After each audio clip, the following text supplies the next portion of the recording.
Bonjour à tous, voici une nouvelle vidéo sur les principes de montage de Final Cut Pro 10. Donc à l'ouverture de notre logiciel, on se retrouve ici donc avec une fenêtre, une bibliothèque d'événements qui permet de visualiser les plans. Donc actuellement j'ai rien.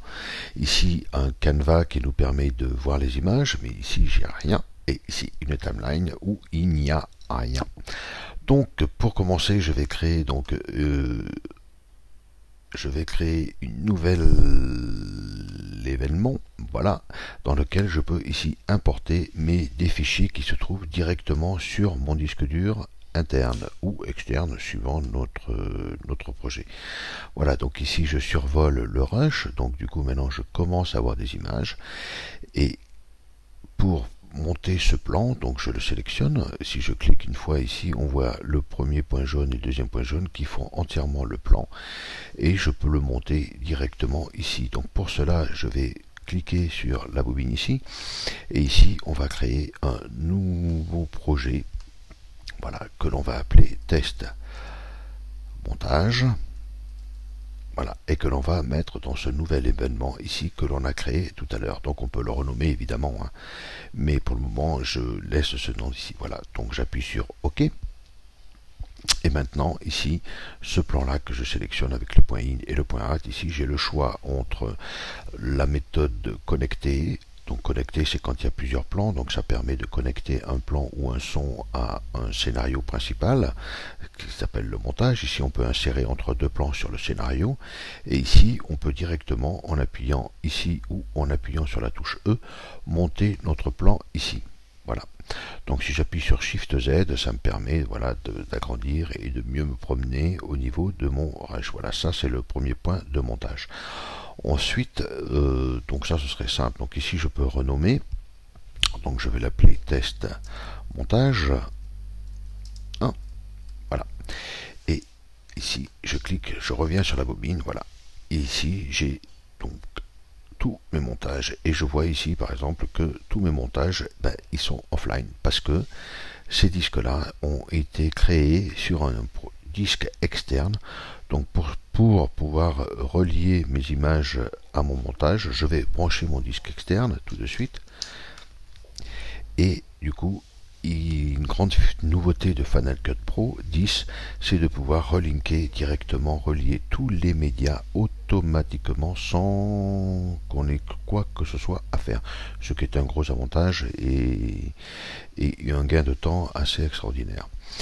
Donc ici j'y retrouve donc mes rushs que j'avais digitalisés la dernière fois que j'ai travaillé, et ici je retrouve mes petits montages. Donc on va double-cliquer sur mon test montage, on va revenir sur notre petite fenêtre ici, et on va se positionner ici par exemple, et puis derrière on va y mettre un petit montage, un plan. Voilà, par exemple on va sélectionner un plan qui nous intéresse, et les petits, voilà. Donc ici, avec la touche souris, avec la souris plutôt, je me promène tranquillement sur mes rushs, et avec j'entends le voix, je vois l'image, ici ça m'intéresse, donc je fais un point I en appuyant sur I, et je me déplace, et ici je fais un point out en appuyant sur O, et j'appuie sur la lettre E pour le mettre bout à bout de mon plan. Donc Shift Z pour revenir à mon plan, à tous mes rushs sur ma timeline, et là on voit ici que le plan il est en train de se rendre. Donc si je veux que mon plan se rende, je reste pendant 5 secondes sans faire aucune action, et à ce moment là, dans ce petit jingle ici rond, on peut apercevoir le rendu de nos médias qui se fait en arrière-plan. Donc si je clique ici, je peux voir ce qui se passe, et rendu en arrière-plan, donc j'en suis à 36%, et donc il est en train de conformer en ProRS 422 mon plan pour pouvoir le lire en continu et sans continuité. Donc là je lis et je vois qu'on peut quand même travailler sur notre plan et visionner tout ce qui se passe. Ensuite, donc une fois qu'on a créé un projet, donc test montage 2, et j'aurais besoin de savoir quels sont ces paramètres pour voir un peu comment ça se passe. Donc c'est en appuyant sur le petit i ici, voilà, affiché ou masquer l'inspecteur, où on retrouve tous nos éléments. Donc ici je vois que c'est un projet 1920-1080 en 29 images 97 et en stéréo 48 kHz. Donc là j'ai créé un projet en système NTSC, ce qui n'est pas très fin de ma part, parce que mes rushs ici, donc qui se trouvaient en test montage 1, voilà, eux sont en NTSC, je suppose. Voilà, ils sont bien en NTSC. Donc c'est une séquence que j'ai créée en ProRes 422 en mode progressive et en système NTSC. Donc pour remédier à cela, je vais revenir dans mon montage, et parce que mes rushs ici qui se trouvent ici, voilà, ces rushs là, eux, ils sont bien en ProRes LT et en 25 images par seconde. Donc comme je crée une séquence, comme j'ai créé un projet ici, je vais directement monter ce plan, voilà, ici, et du coup je retrouverai dans mon projet ces propriétés qui sont bien en 25 images par seconde, en 48 stéréo et en 1440-1080, c'est le format de mes images de base d'origine. Voilà, et du coup, si je vais rechercher mes petites images de fleurs et que je les colle derrière mon montage en appuyant sur la touche E et en faisant un petit Shift Z, ici ben, c'est ce plan là, ce coup-ci qui va être en rendu. Donc si je lâche pendant 2, 3, 4, 5 secondes exactement mon montage, ici le rendu se fait automatiquement, et ici on voit le rendu qui se fait petit à petit pour pouvoir lire en temps réel. Et là je lis quand même assez bien, même s'il y a un rendu à faire. Donc je sélectionne moi ma timeline, j'appuie sur Shift Z pour bien positionner mes points, et maintenant on va voir comment connecter à un plan sur notre montage. Donc ici je choisis le technicien qui travaille ici, et ici automatiquement il prendra les points d'entrée et les points de sortie qui ont été programmés. Tout ça parce que ici quand je crée un point d'entrée et un point de sortie et que j'appuie sur le petit vert, l'étoile verte ici, ou sur F, je peux sélectionner et garder en mémoire. C'est-à-dire que si après par défaut ici touche verte, je récupère mes points d'origine, c'est-à-dire mon point in et mon point out, voilà, de mes favoris. Donc si je veux réenlever mes favoris ou enlever toute marque que j'ai pu faire, j'appuie sur la petite étoile ici.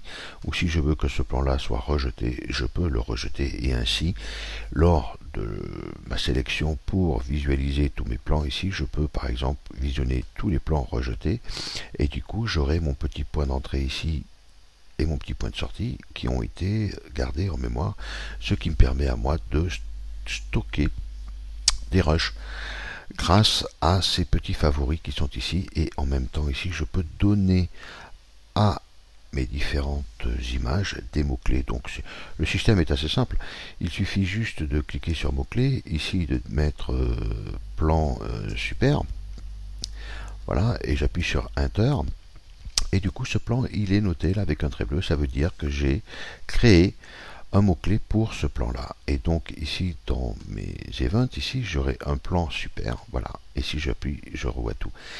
Ici je reviens à tous mes plans,